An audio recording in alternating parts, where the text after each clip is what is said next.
सोचो, एक सुनहरा सा धब्बा सवाना में भाग रहा है, झट से गायब। ये नजारा जितना अद्भुत है उतना ही दुर्लभ भी। यह है चीता, दुनिया का सबसे तेज जमीनी जानवर। इसकी गति और फुर्ती का कोई मुकाबला नहीं। ये कमाल की बिल्ली 70 मील प्रति घंटे की रफ्तार से दौड़ सकती है। ये रफ्तार किसी भी अन्य जानवर के लिए अकल्पनीय है। मतलब हाईवे पर चलने वाली कार से भी तेज। सोचिए, एक कार की स्पीड को मात देना कितना मुश्किल होता है। चीते की रफ्तार सच में हैरान करने वाली है। जब यह दौड़ता है तो ऐसा लगता है जैसे हवा से बातें कर रहा हो। ये सिर्फ 3 सेकंड में 0 से 60 मील प्रति घंटे की रफ्तार पकड़ सकता है। ये किसी भी स्पोर्ट्स कार से कम नहीं। इतनी तेज रफ्तार की वजह से चीता अपने शिकार को आसानी से दबोच लेता है।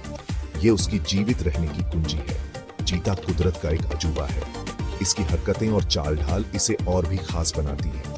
लेकिन चीते के लिए इतनी तेज रफ्तार जरूरी क्यों है? इसका जवाब है जीवित रहने के लिए। ये सब है जिंदा रहने के लिए। चीते को अपने शिकार को पकड़ने के लिए और अपने दुश्मनों से बचने के लिए तेज दौड़ना पड़ता है। चीता एक मुश्किल जगह में रहता है, जहां उसे अपने शिकार से भी तेज दौड़ना होता है और अपने दुश्मनों से भी चालाक बनना होता है। ये उसकी जीवन शैली का हिस्सा है। रफ्तार ही चीते का सबसे बड़ा हथियार है।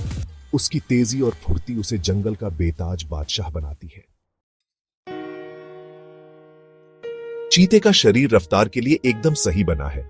इसकी हर मांसपेशी, हर हड्डी और हर अंग एक ही उद्देश्य के लिए काम करता है, तेजी से दौड़ना। इसकी लंबी पतली टांगें जोरदार स्प्रिंग की तरह होती हैं, जो इसे आगे की तरफ धकेलती है। ये टांगें इतनी ताकतवर होती हैं कि चीता एक ही छलांग में 20 से 25 फीट तक की दूरी तय कर सकता है। इसकी लचीली रीढ़ की हड्डी इसे अपने शरीर को फैलाने और हर छलांग में ज्यादा जमीन तय करने में मदद करती है। रीढ़ की हड्डी की यह लचीलापन चीते को दौड़ते समय एक अद्वितीय लय और ताल देता है। बाकी बड़ी बिल्लियों के मुकाबले चीते की छाती गहरी होती है और फेफड़े बड़े होते हैं, जिससे यह ज्यादा हवा अंदर ले पाता है। यह उसे दौड़ते समय अधिक ऑक्सीजन प्रदान करता है, जिससे उसकी मांसपेशियों को आवश्यक ऊर्जा मिलती है। इससे चीते को छोटी तेज दौड़ के लिए जरूरी ताकत मिलती है। चीता 0 से 60 मील प्रति घंटे की रफ्तार सिर्फ 3 सेकंड में पकड़ सकता है, जो इसे दुनिया का सबसे तेज भूमि जानवर बनाता है। यहां तक कि इसकी पूंछ भी मदद करती है। चीते की पूंछ लंबी और मजबूत होती है, जो उसे दौड़ते समय संतुलन बनाए रखने में मदद करती है। चीता अपनी लंबी मजबूत पूंछ को बैलेंस के लिए इस्तेमाल करता है, जैसे कोई नाव चलाने वाला पतवार से नाव को घास में से चलाता है। यह पूंछ उसे तेजी से दिशा बदलने और शिकार का पीछा करने में मदद करती है। चीते के शरीर का हर हिस्सा इसे जमीन का सबसे तेज जानवर बनाने के लिए साथ मिलकर काम करता है। उसकी आंखें भी तेज होती हैं, जो उसे दूर से ही शिकार को देखने में मदद करती है। यह कुदरत की एक बेमिसाल रचना है, जो हजारों सालों में रफ्तार और फुर्ती के लिए बनी है। चीते का हर अंग, हर मांसपेशी और हर हड्डी उसे एक अद्वितीय धावक बनाते हैं, जो न केवल तेज दौड़ सकता है, बल्कि अपने शिकार को भी आसानी से पकड़ सकता है। चीता एक माहिर शिकारी होता है। इसकी चालाकी और तेजी इसे जंगल का सबसे खतरनाक शिकारी बनाती है। यह अपने शिकार को पकड़ने के लिए अपनी तेज रफ्तार पर निर्भर करता है, जो 70 मील प्रति घंटे तक पहुंच सकती है। यह गति इसे अपने शिकार के करीब पहुंचने में मदद करती है, जिसमें हिरण, इम्पाला और दूसरे छोटे जानवर शामिल हैं। ये जानवर चीते के पसंदीदा शिकार होते हैं, क्योंकि ये खुले मैदानों में पाए जाते हैं। चीता दिन में शिकार करना पसंद करता है, जब वो खुले मैदानों में अपने शिकार को आसानी से देख सकता है। दिन की रोशनी में चीता अपने शिकार की हर हरकत पर नजर रखता है। जब चीता अपने निशाने पर नजर रखता है, तो ये जमीन से नीचे झुक जाता है, ताकि वो अपने शिकार के करीब बिना देखे पहुंच सके। इसका शरीर लंबी घास में छुपा रहता है। ये घास चीते को छुपने में मदद करती है, जिससे शिकार को उसकी मौजूदगी का पता नहीं चलता। फिर तेजी से ये अपने शिकार की तरफ झपटता है, अपने तेज पंजे निकालकर। शिकार शुरू।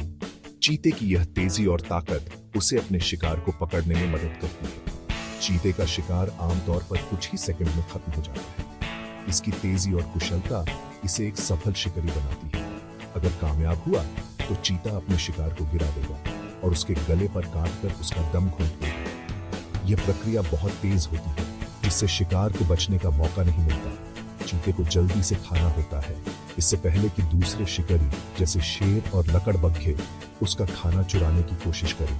चीता अपने शिकार को सुरक्षित रखने के लिए हर संभव प्रयास करता है, क्योंकि जंगल में हर भोजन कीमती होता है। चीते ज्यादातर अफ्रीका में पाए जाते हैं और कुछ ईरान में भी। ये खुले मैदानों, सवाना और झाड़ीदार इलाकों में रहना पसंद करते हैं, जहां उनके पास दौड़ने के लिए बहुत जगह होती है। ये जगह चीते के लिए शिकार करने के लिए एकदम सही होती है, जहां बहुत सारे शिकार करने वाले जानवर होते हैं। चीते अकेले रहने वाले जानवर होते हैं, जो अकेले या छोटे समूहों में रहना और शिकार करना पसंद करते हैं। वो अपने इलाके को पेशाब और खुशबू से निशान लगाते हैं, जिससे दूसरे चीतों को पता चलता है कि ये इलाका लिया हुआ है। सवाना में जिंदगी मुश्किल हो सकती है, लेकिन चीता अपने माहौल के हिसाब से ढल जाता है। भाग 5। दूर से दिखते धब्बे। चीतों को उनके काले धब्बों से आसानी से पहचाना जा सकता है। ये धब्बे चीते को घास के मैदानों की हल्की रोशनी में छुपने में मदद करते हैं, जिससे शिकार और दूसरे शिकारियों के लिए उन्हें देखना मुश्किल हो जाता है। हर चीते के धब्बों का पैटर्न अलग होता है, बिल्कुल हमारे उंगलियों के निशान की तरह। चीतों की आंखों के कोने से उनके मुंह तक काली धारियां भी होती हैं। ये धारियां सूरज की तेज रोशनी को कम करने में मदद करती हैं, जिससे चीता तेज धूप में भी साफ देख सकता है। भाग 6। मां का प्यार। मादा चीता आमतौर पर 2 से 8 बच्चों को जन्म देती है। बच्चे अंधे और लाचार पैदा होते हैं और खाने और सुरक्षा के लिए अपनी मां पर निर्भर रहते हैं। मां चीता अपने बच्चों की रक्षा करती है, उन्हें शेर, तेंदुआ और लकड़बग्घे जैसे शिकारियों से बचाती है। बच्चे अपनी मां के साथ 2 साल तक रहते हैं, शिकार करने और खतरे से बचने जैसे जरूरी हुनर सीखते हैं। इस दौरान मां अपने बच्चों को अफ्रीकी सवाना में खुद जिंदा रहने के लिए जरूरी सब कुछ सिखाती है। भाग 7। सवाना में मुश्किलें। सवाना में जिंदगी मुश्किलों से भरी होती है, यहां तक कि चीते जैसे तेज और फुर्तीले जानवर के लिए भी। खेती और विकास जैसी मानवीय गतिविधियों के कारण रहने की जगह कम होना चीतों के लिए एक बड़ा खतरा है। जैसे जैसे इंसान उनके इलाके में घुसपैठ करते हैं, चीतों के पास घूमने और शिकार करने के लिए कम जगह बचती है। इंसानों के साथ टकराव भी एक बढ़ती हुई समस्या है। चीतों को कभी कभी किसान अपने जानवरों की रक्षा करने के लिए मार देते हैं। इसके अलावा गैरकानूनी वन्य जीव व्यापार भी एक गंभीर खतरा है, जहां चीतों का उनके खूबसूरत चित्तीदार खाल के लिए शिकार किया जाता है। भाग 8। मिलकर काम करना। शुक्र है, चीते के लिए उम्मीद है। दुनिया भर के संरक्षणकर्ता इस शानदार जीव की रक्षा के लिए अथक प्रयास कर रहे हैं। शिक्षा, रहने की जगह को बचाने और शिकार विरोधी कोशिशों के जरिए हम यह सुनिश्चित कर सकते हैं कि चीते जंगल में फलते फूलते रहें। कई संगठन चीते के संरक्षण के लिए समर्पित हैं, जो चीतों के सामने आने वाले खतरों से निपटने के लिए स्थानीय समुदायों, सरकारों और अन्य लोगों के साथ काम कर रहे हैं। इन संगठनों का समर्थन करके और चीते के संरक्षण के बारे में जागरूकता बढ़ाकर हम सभी इस प्रतिष्ठित प्रजाति के लिए एक बेहतर भविष्य बनाने में अपनी भूमिका निभा सकते हैं। भाग 9।